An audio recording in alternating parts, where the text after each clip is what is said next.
Today is going to be a game haul video. I'm going to be showing you the games that I picked up at Phoenix, Arizona's Game On convention that took place in early March of this year.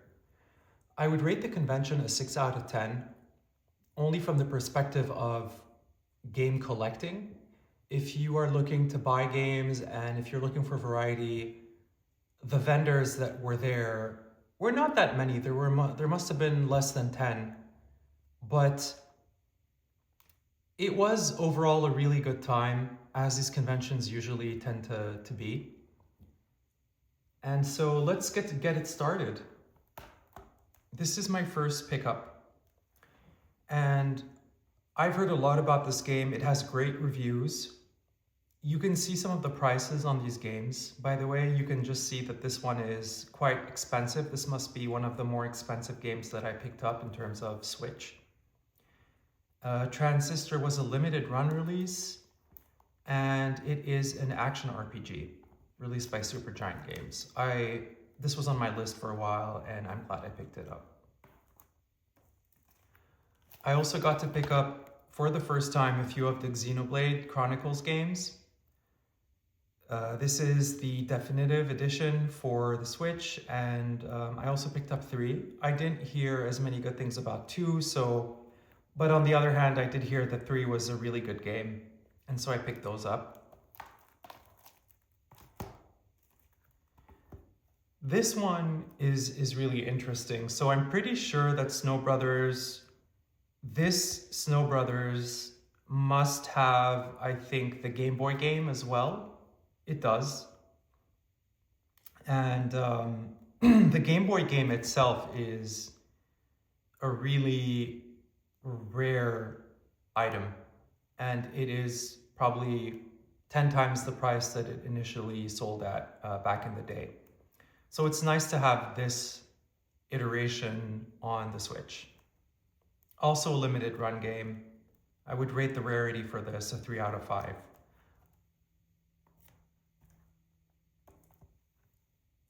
Collection of Mana. I have never played these games on the Super Nintendo, although I started as a young gamer on the Super Nintendo. This has apparently the first 3 titles in the seminal Mana series, including Final Fantasy Adventure. Pretty sure this is a Game Boy title. And then Secret of Mana and Trials of Mana. Good price for an apparently interesting series, so looking forward to trying this as well.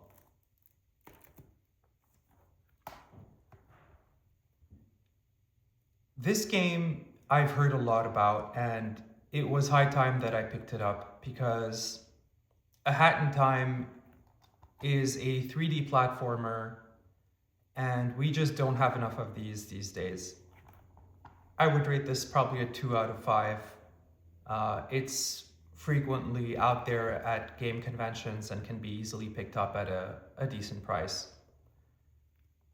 I also can't wait to play this game.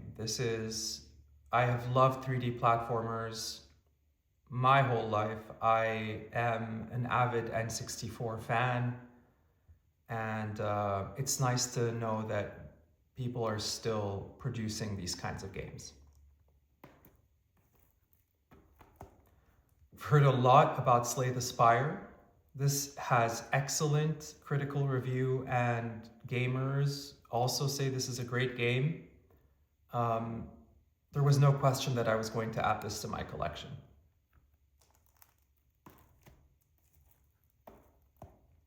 Suikoden 1 and 2 HD Remaster. This is recent. I'm pretty sure this was released either this year or last year. At the price of 40, I thought I'd go for it.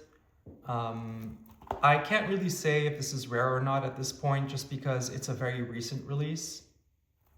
But I really had the intention, just because there were not that many vendors and there was not so much variety at this convention, I really intended on trying to complete my Switch collection. So I started picking up a lot of games for my library. This was one of them. There's not enough that people can say or have said that was positive about Paper Mario the Thousand Year Door, so at 45 bucks I did not hesitate. I am so glad that I'm picking this up on a console that I can play on. I do not have a working GameCube hooked up right now.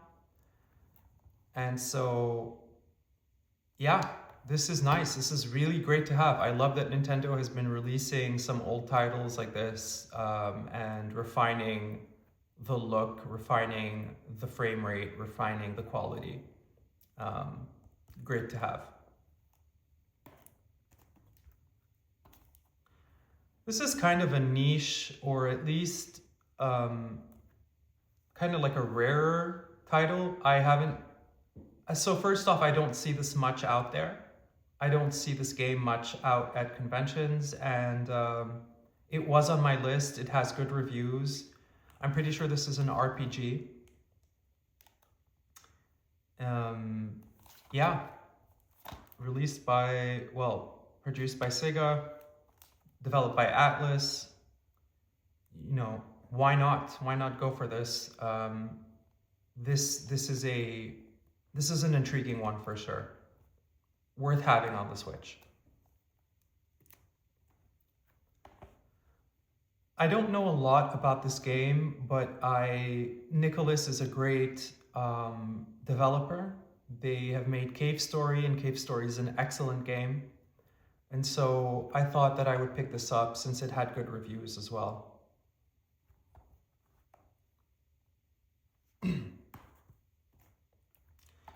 We are coming up on the end of my Switch batch right now. Metroid Dread, great reviews.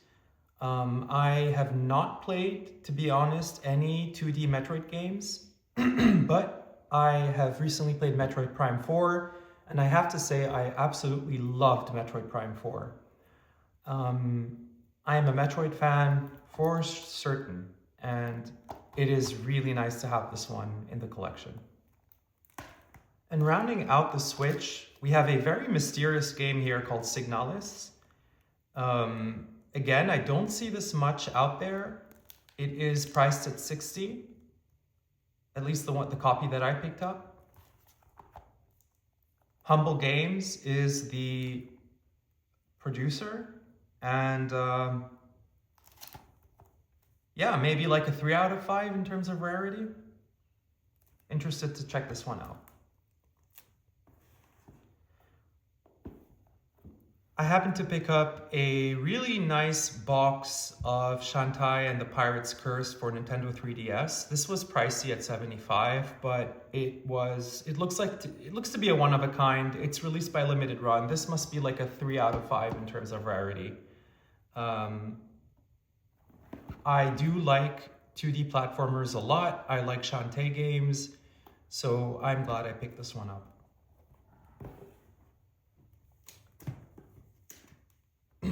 These are a few DS games that I picked up.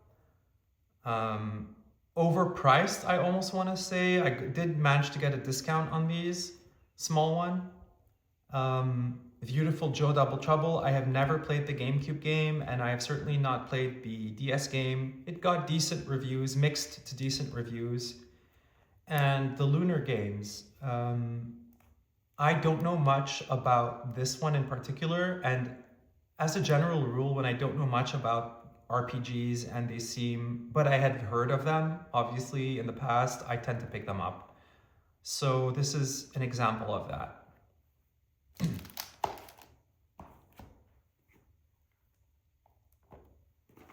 How about some Game Boy Advance games to round out the collection?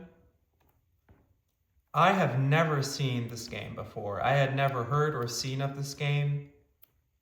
It just seems quite rare out in the wild, maybe a 4 out of 5 in terms of rarity, and well priced.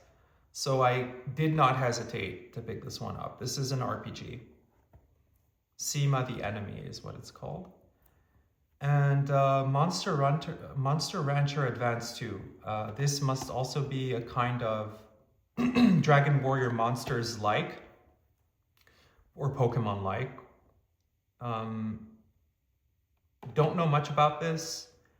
I will say that as a young gamer, I used to really enjoy the Dragon Warrior Monsters game on the Game Boy. And so every time I see a kind of like a Pokemon-like or that type of game, I usually am intrigued, and so I picked this one up as well. Lastly, we're almost there. This is a Game Boy game that I offhandedly decided I should pick up because I used to have the cartridge as a young gamer. A fun 2D platformer and decently priced, so I went for it. I used to play this game in Japanese and do not understand Japanese, but nice to have the English copy at long last. And just to round out the collection, I decided that I almost never pick up N64 games. I have about 15 N64 games from my childhood that are in great condition, but these are pretty expensive, especially when they are rare. And so Goemon's Great Adventure is a sequel game to the first Goemon release on the 64. I remember seeing my cousin play this game. This is a kind of 3D but 2.5D type platformer or action game. I used to see him play this when I was younger, and I kind of really enjoyed the aesthetic, and I decided I'd love to pick this up and add it to my N64 collection. Not cheap. This will run you a couple $100, I think. Well, that kind of sums up this video. I hope that this was fun. At the very least, I hope that you discovered some new games by watching, and looking forward to doing more. And we'll be seeing y'all soon. Take care.